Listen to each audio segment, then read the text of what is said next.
Hello friends, welcome to another new video. আপনাদের আবার একটি নতুন ভিডিওতে স্বাগত জানাই। আপনারা দেখছেন SD tutorial guide YouTube channel. তো আজকের এই ভিডিওটা হতে চলেছে তাদের জন্য যারা অন্নপূর্ণা যোজনার জন্য এই মুহূর্তে অধীর আগ্রহে বসে আছেন।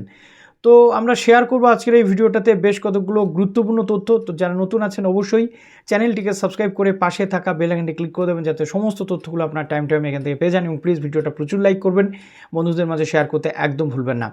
তো অন্নপূর্ণা যোজনাতে ফিল্ড লেভেলে যে এনকোয়ারি প্রসেস সেটা চালু হয়েছে।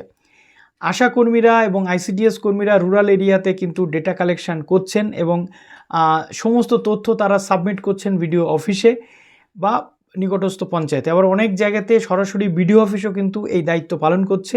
আর পৌরসভাতে বিভিন্ন জায়গাতে একটা করে ফর্ম ফিল আপ করানো হচ্ছে, সেই ফর্মের মাধ্যমে পুরো ডেটা নেওয়া হচ্ছে, যাতে এই এনকোয়ারি প্রসেস থেকে সাবমিশন বা ফাইনাল সাবমিট বা অ্যাপ্রুভালের দিকে মানুষকে নিয়ে যাওয়া যায়।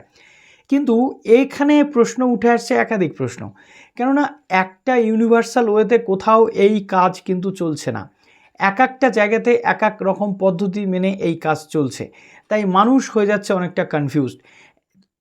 বিভিন্ন যে অফিসগুলো রয়েছে, এক একটা অফিস তার নিজের মতো করে এক একটা প্রসেসে এই কাজটা কিন্তু কমপ্লিট করাচ্ছে। এবার আপনাদের প্রশ্ন হচ্ছে যে আমাদের এখনও পর্যন্ত ভেরিফিকেশনের কোনো কিছু আওয়াজ পাওয়া যাচ্ছে না। এটা সরি টু সে শুনতে খুবই খারাপ যে 10 তারিখের মধ্যে ইনস্ট্রাকশন ছিল গভর্নমেন্টের পক্ষ থেকে যে এই কাজটা কমপ্লিট করানো হবে, তার পরবর্তীতে হয়তো মানুষ টাকাটা পাবে।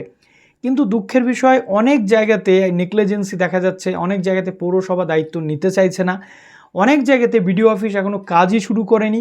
এরকম একাধিক ঝুড়ি অভিযোগ আমাদের কমেন্ট সেকশানে যদি আপনারা দেখেন অবশ্যই দেখতে পাবেন। তো এই ক্যান্ডিডেটগুলোর দোষটা কি? এই ক্যান্ডিডেটগুলো কবে থেকে ভেরিফিকেশান বা ইনকোয়ারির সুযোগ পাবে? কবে এই ক্যান্ডিডেটগুলোর অ্যাকাউন্টে টাকা ঢুকবে? ইভেন এমনও হয়েছে যে প্রথমবার টাকা পেয়েছে, বিডিও অফিস থেকে সম্মানিত করা হয়েছে সার্টিফিকেট দিয়ে, সেই সকল ক্যান্ডিডেটও রিজেক্টেড লিস্টে চলে গেছে। এটা অত্যন্ত দুঃখের। তার কারণ গভর্নমেন্টের সার্টিফাইড কপি তাদের কাছে আছে, সার্টিফিকেট আছে, সেই সব ক্যান্ডিডেট স্যাংশন সার্টিফিকেট আছে, মানে কি সেই ক্যান্ডিডেটটা সিলেক্টেড হয়েছে, গভর্নমেন্টের পক্ষ থেকে সার্টিফিকেট তাদের কাছে চলে এসেছে। সেই জায়গাতে দাঁড়িয়েও সেই ক্যান্ডিডেটগুলো কিন্তু রিজেক্টেড হয়েছে। এটা অত্যন্ত দুঃখের বিষয়, এটা অত্যন্ত কষ্টের বিষয়। আর বিভিন্ন জায়গাতে এক এক রকম পদ্ধতি চলছে, তার মধ্যে বেশ কতকগুলো সমস্যা উঠে এসেছে আমাদের সামনে। যেটা হলো যে একটা অ্যাপ্লিকেশান আইডি বা একটা ফ্যামিলির মধ্যে দুজন মহিলা অ্যাপ্লাই করেছে, একজনেরটা এন্ট্রি হচ্ছে আর একজনেরটা এন্ট্রি হচ্ছে না এনকোয়ারি পোর্টালে। তো এই প্রবলেমটা গভর্নমেন্ট কখন সলভ করবে, এটা নিয়ে আমাদের যথেষ্ট প্রশ্ন উঠছে। তার কারণ একটা ফ্যামিলিতে তো এরকম কোথাও বলা নেই যে একটা ফ্যামিলিতে একজন পাবে।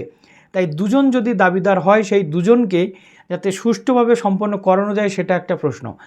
আর প্রথম দিকে যেটা উঠছিল, বেনিফিশিয়ারির কোনো তথ্য নেওয়া হচ্ছিল না। এখন যে ফর্মগুলো কাট টু কাট ফর্মগুলো দেওয়া হচ্ছে, সেই ফর্মগুলোতে শুধুমাত্র বেনিফিশিয়ারির ডিটেল কিন্তু নিচ্ছে অনেক জায়গাতে। এখন গড নোজ যে এটা কি হতে চলেছে অ্যাকচুয়াল। তার কারণ এক একটা জায়গাতে যখন এক এক রকম পদ্ধতিতে হয়, তখন একটা বিশৃঙ্খল পরিস্থিতি বা একটা একটা বিচ্ছিন্নতা পরিস্থিতি তৈরি হয়।